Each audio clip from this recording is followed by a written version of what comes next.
선교 주간으로 지킵니다. 이 선교, 우리 교회의 사명이죠. 국내에서는 전도를 해야 되고 국외에서는 선교를 하는 것이 선교 주일에 또 이렇게 마땅한 정의라고 말씀드릴 수가 있습니다. 일찍이 기독교는요, 참으로 교회 중심으로 이렇게 그렇게 지금까지 역사가 이루어졌습니다. 그리고 또 교회의 역할은 뭐냐? 말씀을 가르치고 또 선교, 또 전도 이런 것들이 부수적으로 따라오는 그런 하나의 모습이라고 볼 수가 있겠죠. 예수님께서도 전도하셨어요. 그렇죠? 또 이방 땅에 가서 하나님의 복음을 전하셨습니다. 이것도 선교라고 우리가 볼 수가 있겠죠. 자, 이런 의미에서 이 선교 주일은 우리가 한 달에 한 번씩 우리가 맞이합니다만은 매주 우리에게 뜻있고 또 우리 하나의 그리스도인으로서 그렇게 해야 될 의무다라고도 해도 틀린 말은 아닐 것입니다. 오늘 우리가 아모스 1장을 우리가 보게 되는데요. 제가 예전까지 설교하면서 여러분들에게 아모스서를 그렇게 전한 적이 없더라고요. 그래서 아모스 1장을 통해서 피차에 은혜 받으면 좋겠다라는 생각에서 이 말씀을 참으로 준비를 했는데 그 말씀의 제목이 뭐냐? 서너 가지의 죄입니다. 서너 가지. 이 서너 가지 죄하면 우리가 서너 가지 지을 수도 있지. 그렇게 쉽게 또 가볍게 우리가 생각할 수도 있지만은 오늘 이 본문에 보면 계속해서 서너 가지 죄, 서너 가지 죄, 다메섹의 서너 가지 죄, 또 가사의 서너 가지 죄, 또 여러 나라의 서너 가지 죄를 언급을 합니다만 이 서너 가지라는 이 의미라는 것은 우리의 말할 수 없는 수많은 죄를 그렇게 언급하고 있다라고 해도 이 말씀이 그렇게 벗어난 말씀은 아니다라고 말씀드릴 수가 있습니다. 그렇다면 이 죄가 어느 때에 그렇게 많이 그렇게 횡행하고 이 죄들이 어느 때에 그렇게 극성을 부리느냐? 어떤 것 같아요? 어떨 것 같아요? 우리가 어렵고 힘들 때 아닙니다. 오늘 성경 1장을 전체적으로 놓고 보면요, 풍요를 누릴 때였어요. 풍요를 누릴 때. 그리고 오늘 본문 배경이 말하는 이 북이스라엘은요, 이 시대가 아주 가장 풍요로운 때였어요. 아주 굉장한 풍요를 누릴 때에 이런 죄에 대한 언급도 이 죄에 대해서 하나님께서 이 아모스 선지자를 통해서 그렇게 경고해주고 있다라고 말씀드릴 수가 있는 겁니다. 그래서 그러므로 여러분 우리가 풍요를 누릴 때 큰 범죄가 많이 발생하죠. 국가적인 그런 큰 죄, 그렇죠? 이 사회에 만연되어 있는 그런 죄들, 또 개인적인 죄들, 그렇죠? 근데 반면에 살림이 어렵고 경제가 힘들어지면요, 좀 도둑들이 그렇게 범죄를 그렇게 많이 한다고 합니다. 예전에 세간에 떠들썩하게 아주 나라를 시끄럽게 했던 대도조세형이라는 그런 도적을 여러분들이 알고 있을 거예요. 이 대도조세형이라는 사람은요, 아주 부잣집에 강남에 부잣집에 담그러서 그렇게 많은 것들을 훔쳐서, 물론 자기가 쓴 것도 있겠지만은 또 불쌍한 사람들을 위해서 썼다나 어쨌거나 자꾸 보니까 그런 얘기를 하는 것 같은데 어쨌든 이 사람의 행위는 옳지 않다. 도적은 도둑놈뿐일 뿐이다. 하나님 앞에서 보면 그것은 죄다라는 것을 보게 되는 거예요. 근데 이분이 한때 절도의 죄를 씻고 새 사람이 되겠다라고 해서 우리 기독교에 입문을 했어요. 그리고 대한민국 아주 대형 교회를 다니면서 간증을 했지요. 어떤 간증을 했느냐? 나는 이제 과거의 모든 도적질을 이제 그 하는 것을 끊고 새 사람 됐다. 그렇게 해서 교회에서 집사 직분 주고 이 사람을 전국 방방곡곡 다니면서 간증을 시켰어요. 다 새 사람 됐다. 이제 더 이상 이제 난 도적질하는 도적놈이 아니다. 그렇게 간증을 하고 다녔는데 얼마 가지 않아서 그가 또 절도죄로 입건됐더라라는 소식이 들려왔어요. 그것도 우리나라에서가 아니라 일본에 가서 그렇게 도적질을 하다가 또 걸려가지고 자기 망신을 당한 모습을 보게 됩니다. 그 사람이 참 그렇게 거듭나기가 쉽지 않은 것 같아요. 새 사람 되기가 그렇게 쉽지 않은 것 같아요. 이분이 이제 새 사람 됐다. 나는 이제 예수를 믿으니까 이제 도둑질 안 하고 아주 새 사람으로 살겠다라고 우리나라 큰 교회들 많이 돌아다니면서 그렇게 간증을 했는데 그 간증한 것이 무색할 정도로 그렇게 도적질에 빠지는 모습을 보게 됩니다. 이처럼 우리가 새 사람 된다는 거, 거듭난다는 거, 과거의 삶을 끊는다는 게 여러분 그렇게 쉽지 않은 것 같아요. 그렇죠?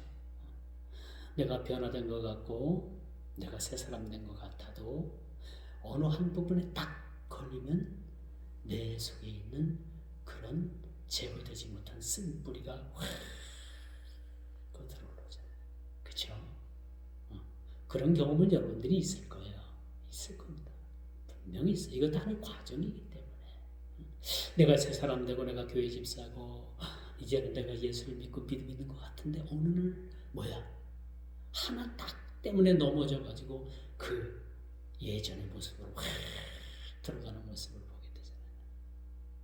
이게 평양의 유명한 깡패인 김익두 목사가 이제 목사가 됐는데 과거에 그가 깡패 출신 아닙니까? 그래서 과거에 그렇게 막 두들겨 패고 그렇게 못살게 굴었던 한 사람이 김익두 목사님 앞에 딱 나타나가지고 야, 너 목사냐? 전에 나를 때렸지? 그래 너 목사냐? 하면서 들치면서 그 김익두 목사님 마음을 막 그냥 긁은 거야.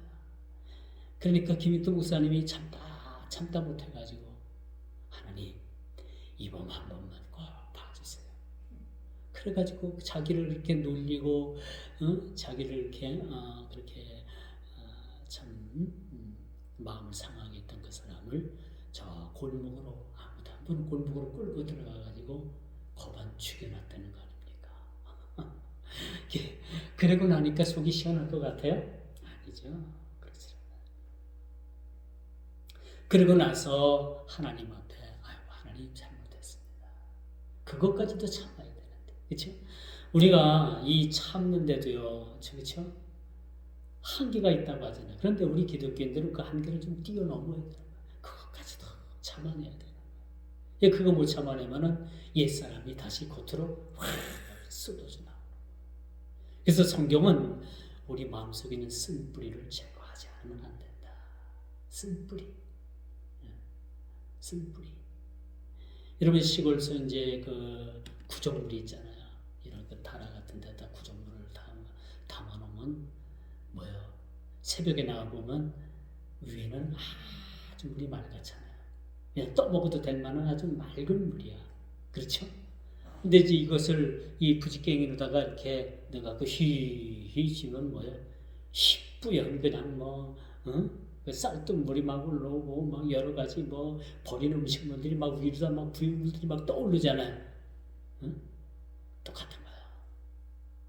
우리 겉으로 보기에는 이렇게 아주 맑은 물 같고 이걸 떠먹어도 되겠다라고 생각하지만 우리 속에 있는 쓴뿌리가 탁 건드려지면요, 이게 속에 있는 그 부유물들, 그런 것들이 위로다. 그래서 다 쏟게 되는 거예요. 그리고 나서 후회를 하죠. 아직 나는 멀었다. 그런 경험들이 사실 있을 겁니다. 그러나 이제 이런 횟수들이 점점 줄어들고 우리가 그리스도의 형상에 이루는 그런 성화 과정을 그렇게 겪게 되는 겁니다.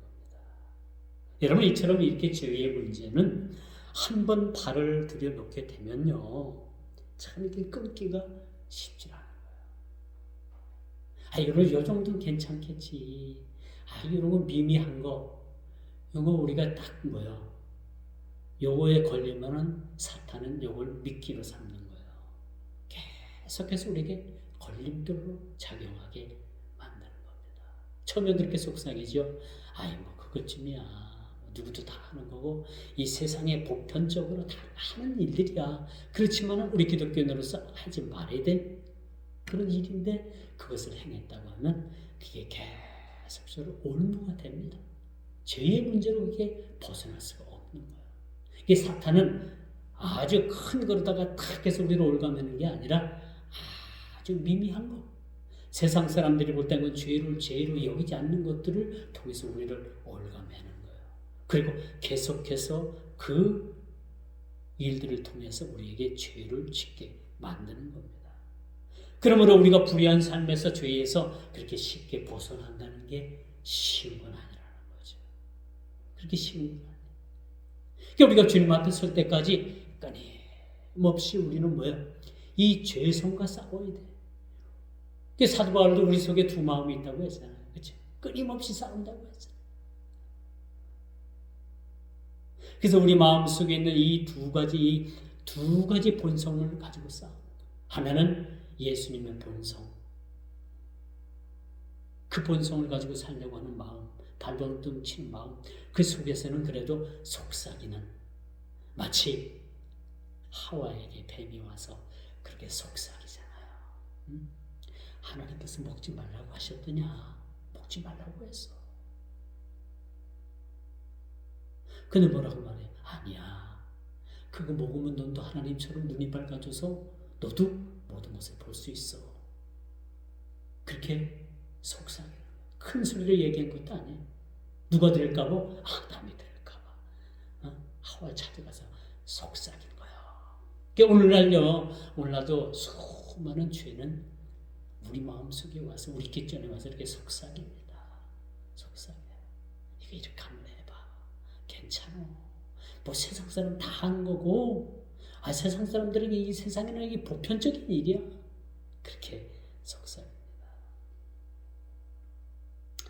그러나 여러분, 요는 큰 죄든 작은 죄든 하나님 앞에서는 모두가 다 죄라는 사실을 우리가 잊어서는 안 된다는 거예요. 오늘 다메섹의 서너 가지 죄로 인해 가지고 그 다메섹을 심판하겠다.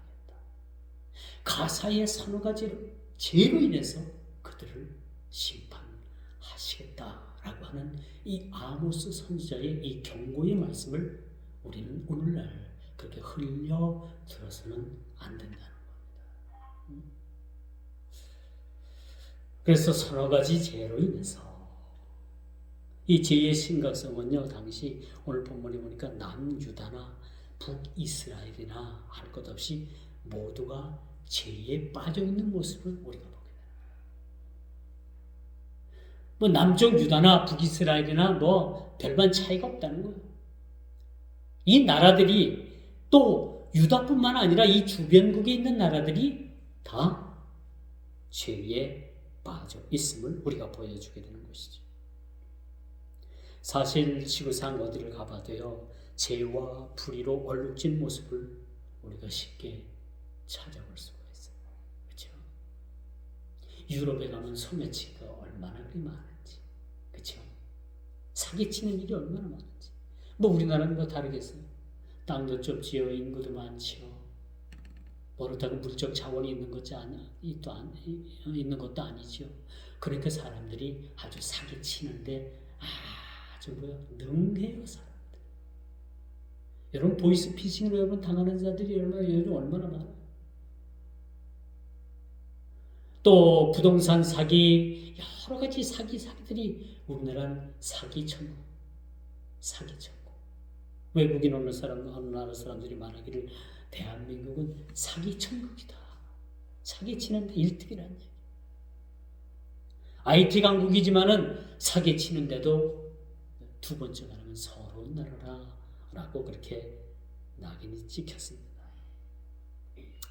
근데 오늘 이 서너 가지 죄라고 이렇게 분명하게 말씀을 합니다만 따지자면 우리의 죄가 서너 가지뿐이겠습니까? 아니죠. 저도 그렇고 여러분들도 그렇고 따지자면 이 서너 가지 죄에 이건 뭐예요? 열 손가락을 가지고도 우리가 다 해낼 수 없는 그런 수많은 죄를 우리가 짓고 있다는 겁니다. 그래서 아모스 선지자는 이 용어를 반복해서 사용하고 있죠. 첫째, 다메섹에 대해서 심판하겠다. 두 번째, 가사에 대해서. 가사가 어디예요? 가사. 두 번째, 가사라는 것을 심판하겠다고 하는데 가사가 어디예요? 오늘날 가자 지구예요. 이스라엘이 지금 가자 지구에 하마스와 싸우고 있잖아요. 그 지역을 얘기해 주는 거예요.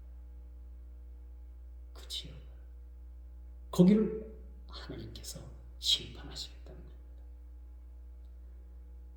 이뿐입니까? 이 이스라엘의 주변국들에 대해서 이 죄에 대해서 죄를 물으시겠다는 거예요. 그러면 누구든지 죄 앞에서는 자유로울 수가 없습니다. 그렇죠? 당시 북이스라엘은 최고의 그 이스라엘에는 북이스라엘은요 최고의 황금기를 누렸어요. 시대적으로 물질이 풍요했고 국가적으로 재정도 튼튼했고 나라 백성들도 산만했고 이러니까 뭐야? 죄가 간영하게 된 거예요. 그래서 여러분 북이스라엘 하면은 여로보암이 죄의 아주 대표적인 인물이라고 볼 수가 있습니다. 죄하면 여로보암 이렇게 아주 표상이 된 모습을 우리가 보게 됩니다. 두 번째 다메섹의 서너 가지 죄로 인해서 그들을 심판하시겠다. 이렇게 말씀합니다. 이 다메섹, 이 다마스쿠스, 현재의 시리아 지역이죠. 지금도 이 지역은요 이스라엘과 전쟁을 벌이고 있어요. 그렇죠? 저 북쪽에 헤즈볼라, 여러분 뉴스 들어봤잖아요.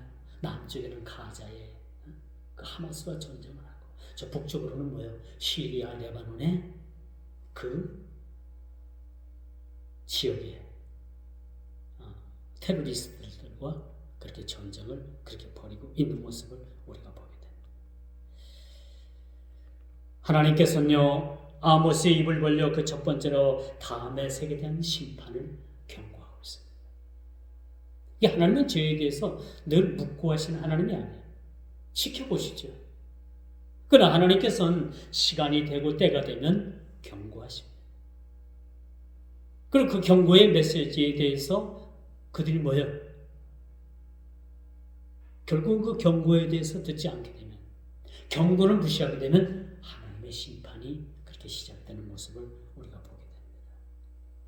이 다메섹에 대해서 그 첫 번째로 그 죄에 대한 심판을 경고하고 있는데 이들에 대한 제목이 뭐예요? 오늘 본문에 보니까 길르앗을 압제했다는 거예요. 길르앗을 압제했다는 겁니다. 역사적으로 볼 때 특히 여호아스 때에는요 수리아가 침공을 해서 이스라엘 군대를 마치 타작 마당의 티끌같이 그렇게 만들었다라고 열왕기하 13장 7절에 그렇게 말씀해주고 있어요. 이게 역사적인 진실이죠. 없는 것에 대한 경고가 아니라 역사적으로 볼 때 그 이스라엘 군대를 마치 타작마당의 타작기로 그렇게 그들을 부셔버린 것처럼 이스라엘에 대해서 행한 일들에 대해서 하나님께서 심판하시겠다. 그래서 그들은 이스라엘을 침략해서 이스라엘 백성들을 무자비하게 압제하고 죽였어요. 너무나도 비참해요. 그러니까 하나님께서는 그걸 볼 때 얼마나 하나님께서 그들을 심판하시겠다라는 마음을 그렇게 굳히셨을까라는 생각을 우리가 가져보게 됩니다. 그러므로 우리가 큰 죄든 작은 죄든 누구든지 죄 앞에서는 자유로울 수가 없다. 우리가 큰 죄든 작은 죄든 단연코 죄를 가지고 하나님 앞에 설 수가 없다는 것을 우리는 그렇게 명심해야 되는 거예요. 그래서 그들의 어제가 그들의 죄가 얼마나 대단했으면 마치 이는 그들이 철 타작기로 타작하듯 길앗을 압박했는가. 그들의 무자비함에 대해서 하나님께서는 반드시 묻고 하는 일이 없을 것이라는 거죠. 오늘날도 마찬가지입니다. 행포를 저지르고 전쟁을 일으켜서 수많은 인명들을 그렇게 살해하고, 그렇죠. 동족을 살해할 뿐만 아니라 타 민족을 그렇게 전쟁을 통해서 땅을 빼앗고 수많은 사람들의 그런 마음에 상처를 주고 죽임을 당하게 하는 일들은 결코 이것은 하나님께서 묵과하시지 않는 일이라는 겁니다. 오늘 사는 현대도 마찬가지죠.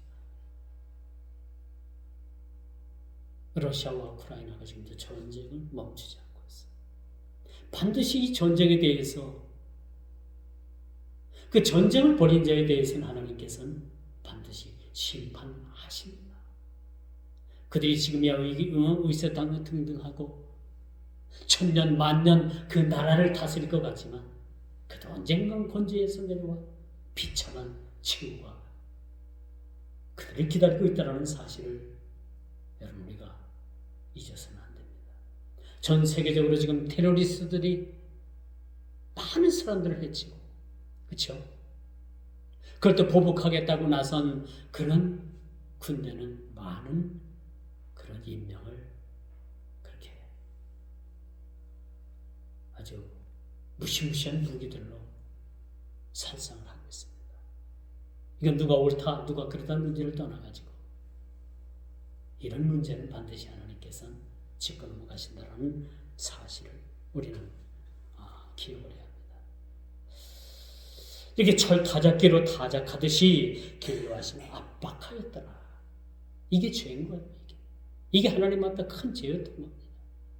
철 타작기 하면 여러분 어떻게 상상이 갑니까? 지금이야 콤바인이라는 그런 기계가 있어가지고 벼 같은 것도 쭉 지나가면은 다 그냥 벼가 다 포대로 다 자동으로 담기고, 또 볏짚은 탁탁 알아서 떨어지면 뒤에 따라가는 그런 바인더가 탁탁탁 그 볏짚을 묶고 아주 그렇게 자동화 시스템이 되어 있는 모습을 보게 되는데, 제가 어렸을 때는요 가을 타작 마당에 장정 4명 5명이 그렇게 큰 발동기라고 해서 발동기 엔진이죠. 그것을 리어카에다가 싣습니다. 4명 5명이 아주 힘을 써서 끙끙 해야지만이 리어카에 싣고 오늘은 이 집, 내일은 다른 집 논바닥에 들어가서 발동기를 설치하고 거기다 피대를 걸어가지고 벨트라고 해서 벨트 피대를 걸어가지고 탈곡기에 그렇게 탈곡을 합니다. 이 볕단을 갖다가 쭉 이제 쌓아놓고 그 탈곡기에다가 탈곡을 하게 되면 이 탈곡기에 들어가는 이 볕단은 뭐예요? 순식간에 알곡과 그 볕단이 분리가 되는 거예요. 그렇죠? 근데 어느 한날 제가 어렸을 텐데 이 아주 타작을 전문으로 하는 분이 있었어요.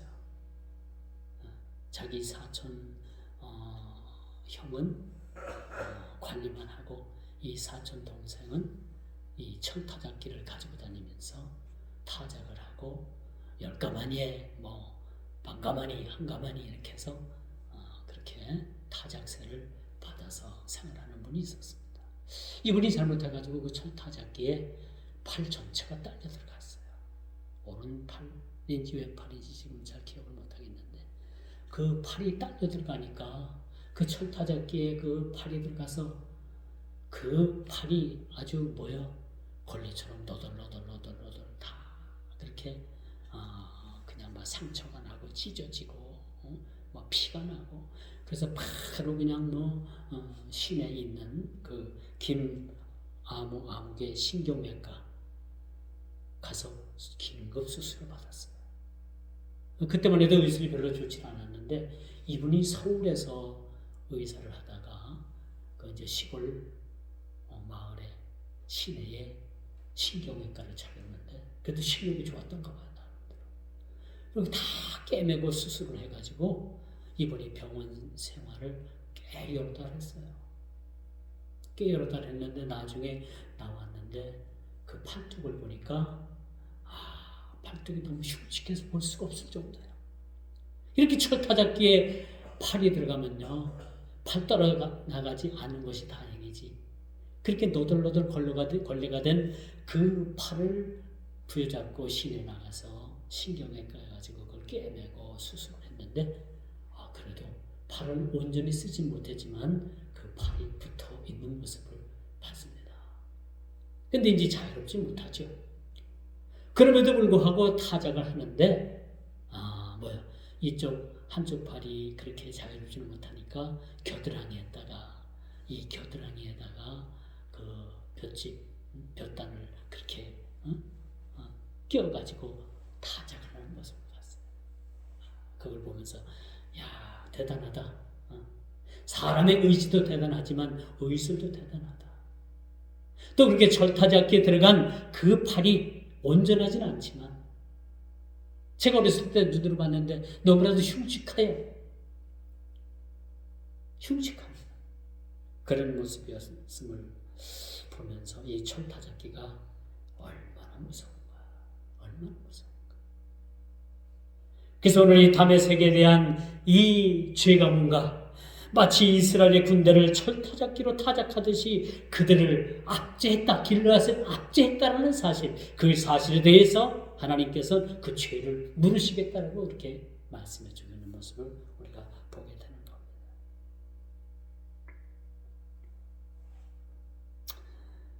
제가 그걸 보면서 느낀 게 바로 그거예요. 기계는 인정사정 없다. 기계는 우리 인간에게 편리함을 주지만 이 기계가 잘못해갖고 사람이 다치면 사람에게는 인정사정 볼 것 없이 다치게 만듭니다. 다칠 뿐만 아니라 죽음에까지도 이르게 하는 것이 이 기계예요, 기계. 그래서 기계를 잘 다루면 우리에게 유익이지만 잘못해서 기계를 잘못 다루면 우리에게 심각한 그러한 우리에게 모습을 보여주기도 한다라고 말씀드릴 수가 있습니다. 그래서 아마 다메섹 군대가 이스라엘 군대, 길르앗 군대를 마치 철타잡기로 전멸하듯 한 사건에 대해서 하나님께서는 반드시 심판하시겠다라는 것은 당연한 것으로 우리가 볼 수가 있습니다. 이제 마지막 세 번째, 가사의 서너 가지 죄로 인해서 그들을 심판하시겠다. 제가 초대에도 말씀을 드렸죠. 서너 가지라는 죄는 죄에 대한 모든 죄를 대표하는 겁니다. 하나, 둘, 셋, 그 세 가지 죄로 인해 가지고 심판한다는 게 아니에요. 이 복합적으로 쌓여 있는 이 복합적인 모든 죄의 대표성을 가진 것이 서너 가지입니다. 그러므로 모든 죄를 말해줘요.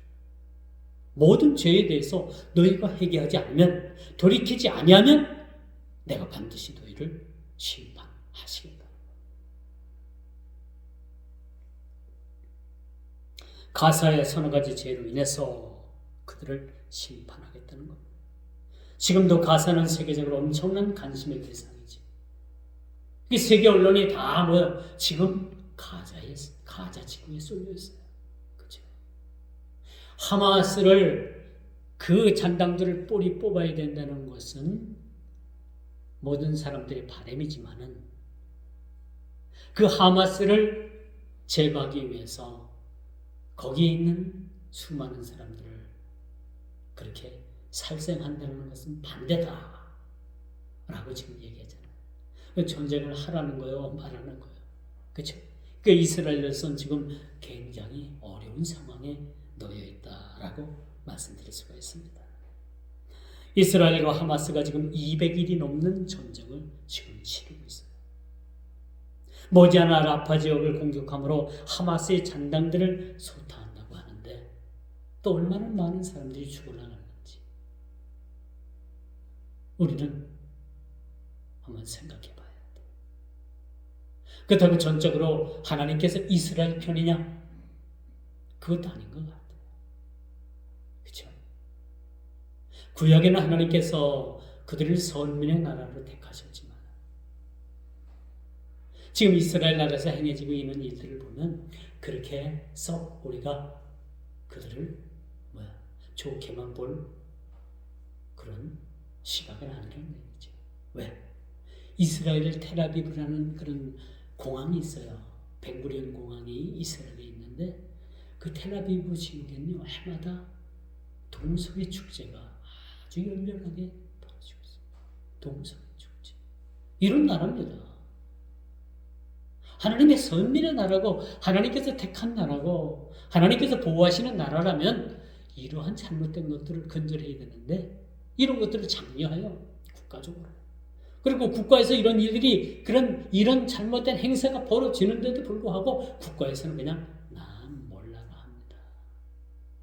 그래도 우리나라는 아직도요 이런 동성애 축제를 한다고 하면 반대하는 사람들이 많잖아요. 딱서 반대 피켓도 막 들고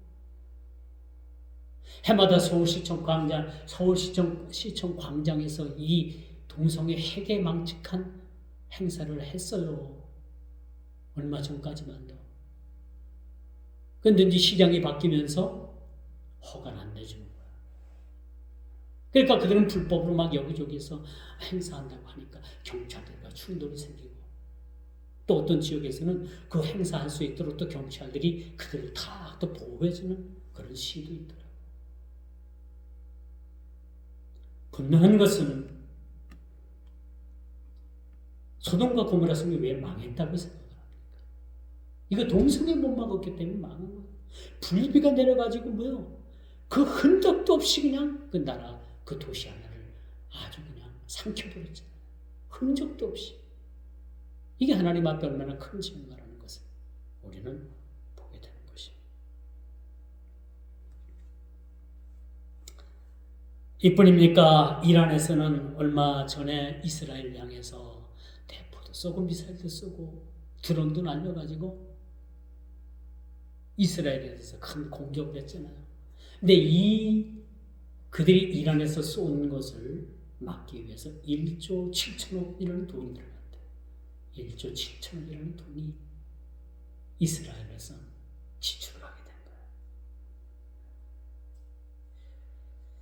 이뿐입니까? 이란은 지금 주전 700년경에 에스더서를 여러분 읽어보면 에스더서를 읽어보게 되면 어느 날 하만에 의해서 하만이라는 그런 파사 제국의 그러한 신하였죠. 그 사람들에 의해서 그 파사 지역에 있던 이스라엘 사람들이 하루아침에 다 죽게 되는 운명에 놓이게 되잖아요. 이것을 모르드게가 알게 되고 에스더 왕후가 이걸 알게 돼서 결국은 에스더 왕후가 사흘 금식을 하고 왕 앞에 나가게 되잖아요. 그리고 왕 앞에 나가게 돼서 그것이 이스라엘 백성들이 다시 큰 죽음에서 건져지는 그런 사건을 보게 되는데 그것을 불임절이라고 합니다. 그것을 의미하는 의미에서 기념하는 의미에서. 그런데 요즘 보면 이란이 이스라엘을 잡고 어떻게 해요? 세계적으로 볼 때 지금 이스라엘과 이란이 심상찮아요. 그렇죠? 언젠가는 아마 큰 전쟁이 일어날 것 같습니다. 이게 주전 예수님 오기 전 700년경에 하만이라는 그러한 자가 이스라엘을 완전히 초토화시키고 멸망시키기 위한 그 망령이 지금 되살아나고 있다라고 하는 학자들도 지금 많이 있습니다. 하만의 망령이 되살아나고 있다. 하만의 망령. 김일성의 망령이 되살아나면 우리나라도 다시 전쟁이 일어날 수밖에 없습니다. 그렇죠? 지금 북한이 지금 심상치 않은 것 같아요. 북한이 지금 굉장히 어려운 것 같습니다. 하마터면 지금 북한의 내에 그 조직들이 무너질 수도 있다고요. 북한 정권이 무너질 수도 있는 그런 위기 상황이 놓여 있다고 합니다. 대외적으로. 그렇죠? 굉장히 경제적으로도 어렵습니다. 말로서는 어려움이 그들에게 닥치고 있다고 해요.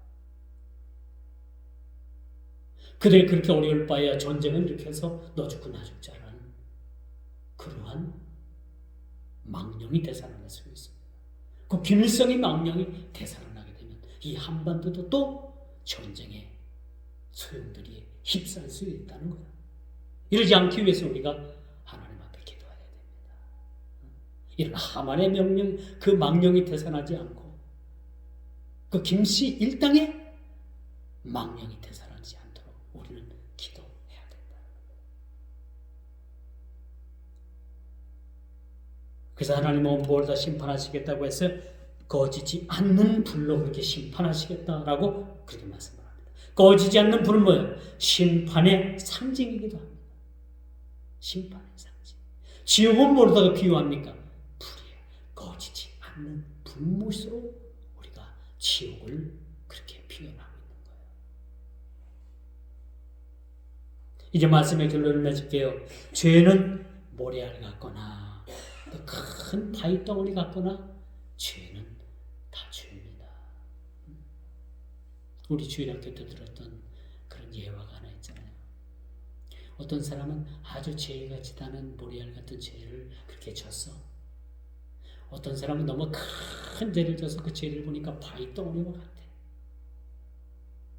그래서 어느 날 하나님께서 너희들이 지은 죄를 다 한 군데로 마라. 한 군데로 그렇게 마서 나에게 보여달라 라고 했더니 이 모래알같이 지은 죄를 진 사람은 아이고 난 이렇게 가벼운 죄를 졌는데 뭐 아주 가벼운 마음으로 뭐 자기가 지은 죄를 그렇게 주섬주섬 하나하나 모으기 시작을 했고, 큰 죄를 지은 사람은 포크레인을 빌려다가 자기 그 지은 큰 돌덩어리와 같은 죄를 이렇게 한 군데로 놨어요. 근데 누가 더 빨리 맞겠어요? 큰 죄를 지은 사람이 더 빨리 맞겠죠. 죄를 죄 같지도 않게 여기던 모래알같이 그렇게 죄를 지었던 사람은 뭐야? 100날을 지나도 1000날을 지나도 그 자기가 지은 모래알 같은 거 다 주술 수가 없는 거예요. 이걸 봐서는 작은 죄를 지었던 큰 죄를 지었던 죄는 죄라는 겁니다. 이 죄의 청산이 없이는 우리가 하나님 앞에 설 수가 없다는 겁니다. 이뿐입니까? 죄를 죄로 죄를 회개하지 않고 그 회개하지 않는 그런 영혼에 대해서는 하나님께서 반드시 심판을 하시겠다고 말씀해줘. 우리는 물질 만능 시대에 살아가고 있습니다. 이 물질 만능 시대에 돈이면 모든 것이 다 된다라고 하는 이 시대에 죄 짓기가 더 쉽다는 거예요. 죄 짓기가 더 쉽다는 거예요. 이렇게 물질 만능 시대에 죄는 더 기승을 부린다는 사실 우리가 알아야 되는 거죠. 여러분, 요즘 그 물질 만능 시대 때문에 죄 짓는 일들이 얼마나 많습니까? 좀 더 편리하자, 좀 더 누리자, 좀 더 즐기자, 이런 일들 때문에 우리가 얼마나 많은 죄를 짓는지. 차라리 없고, 차라리 우리가 빈약하고 빈부에 처해 있을 때, 그때는 뭐야? 하나님 말씀대로 살아보리라는 그런 각오가 사실이 있게 돼요. 이 물질의 풍요가 우리에게 오면 우리가 즐겁고 더 안락하고 더 풍요롭게 살 것 같지만 정반대로 죄가 더 큰 썩을 부린다는 사실 우리는 기억을 해야 합니다. 기억을 해야 합니다. 이처럼 우리가 물질의 번성을 누릴 때에 종교적으로는 암흑기를 맞이했더라는 거예요. 여러분, 기독교가 AD 313년 콘스탄틴 대제로부터 기독교가 정식으로 국가에 공인되었을 때 로마의 국교로 그렇게 인정되었을 때 얼마나 우리 기독교인들이 좋아하고 기뻐했습니까? 기독교가 국가가 됐는데, 국교가 됐는데 얼마나 기쁘고 좋았겠어요. 그런데 놀라지 마십시오. 교회 타락은 어디서부터 시작을 됐느냐? 로마가 교회를 국교로 인정한 시대부터 시작해서 교회는 내리막길을 달린 거예요. 급속도로 타락을 하게 된다는 사실, 우리는 역사적인 고증을 통해서 우리가 찾아볼 수가 있는 거예요. 편하다, 풍요롭다, 이런 것만이 우리에게 우리의 신앙을 지키는 데 있어서 절대적인 것은 아니라는 거죠. 오히려 이것이 독이 되어서 이런 일들을 통해서 급속적인 우리의 신앙의 타락이 오지 않을까? 우리는 늘 경계하는 마음을 가지고 살아야 된다는 사실 기억하시기를